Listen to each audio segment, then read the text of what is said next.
mga ka-farmer, dito tayo kay Mistisa ka-farmer, Mistisa F1. Lalagay tayo ng balag ka-farmer, no? Yan.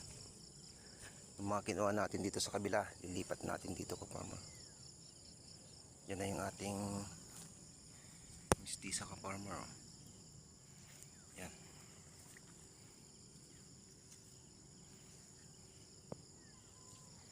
Yan ka-farmer,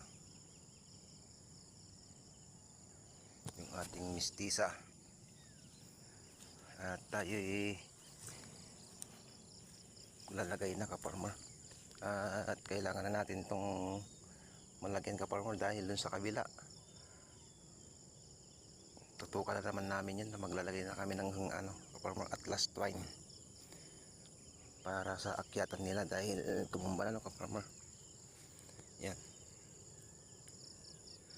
At marami pa tayong kulang ka-farmer dahil nahihirapan tayo dun sa kabila, nagtatanggal ng ampalaya dahil sa tinumba ni Imong.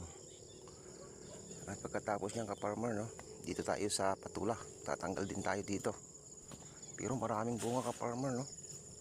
Itong patula natin wala tayong magagawa dahil tumba na nga. Ayan, oh, ka-farmer. Yan, dami pang bunga doon, oh. Yan, yan sila ka-farmer. Yan, yan sa baba, dami. Tanggal niyo talaga kailangan na ka-farmer, no. Yan, oh, tumba na siya. Pero nagbibigay pa rin siya ng bunga. Mahirap naman na kunin na dyan sa ilalim yan ka-farmer. Tsaka hindi na maganda yung bungang binibigay dahil nababaliko. Ayan ka-farmer, oh. Yan. Ganyan talaga. Kailangan na natin tanggalin at palitan natin ng iba ka-farmer. Lagyan din natin ton siguro ng pipino ka-farmer, yung nilagyan natin dito.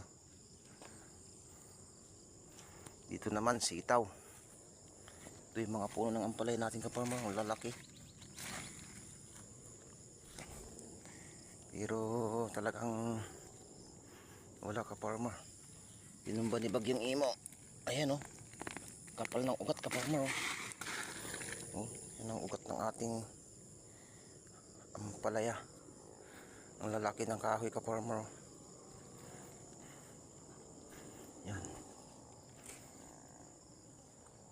Yan, hanggang sa muli ka-farmer. At tayo tatanggal na.